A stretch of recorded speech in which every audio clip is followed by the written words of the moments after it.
Loch Leven, nestled amongst West Scotland's highest peaks, hosts a mysterious ecosystem in a tide-swept channel between the shore and a small island.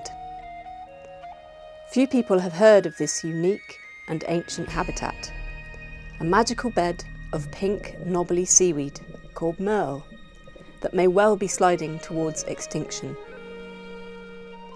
So what are these pink, rock-like seaweeds? It is a very beautiful nature type. People have not been aware of that it exists, and it can be very old, so it is rather strange that we don't know anything about it.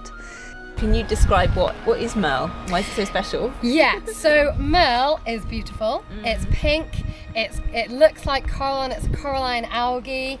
And the Maerl we have here today is actually encrusting Maerl.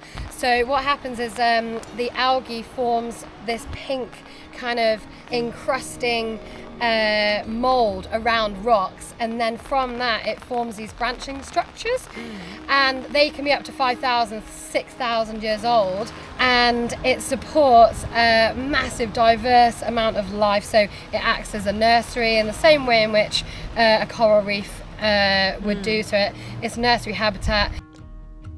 Maerl creates a complex three-dimensional habitat with a maze of spaces and crevices for other species to live and shelter in.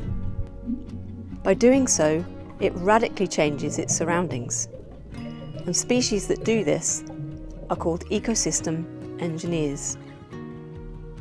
Examples include wolves, beavers, sea otters, and of course, Maerl. And it's also like really good at storing carbon, isn't it? So it's another one of these habitats that's like this carbon sort of sink, sequesters carbon. Yeah, and that's one of the main reasons it's a PMF, priority marine feature, because we don't want it to get disturbed and bring that carbon back into the atmosphere, because it's been locked in these beautiful structures, and we want to keep it that way. In northern Norway, senior research scientist Ellie Rindt has observed signs that the Maerl is struggling, with large areas having bleached and died. Growing as loose fragments on the seabed, Maerl is easily damaged by physical disturbances such as anchoring, dredging and trawling. It's also sensitive to water quality issues. And also we know that eutrophication is a problem for the Maerl beds, because then they will, if you have too much nutrients, they will be overgrown by filamentous algae or turf algae. Once covered in algae, they no longer receive sufficient light for photosynthesis and will eventually shut down and die.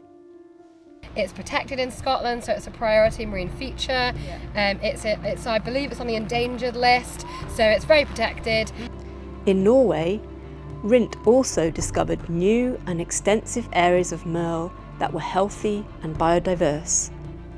Her biggest concern is that most have not been mapped, and in order to protect these Maerl beds, we need to know where they are.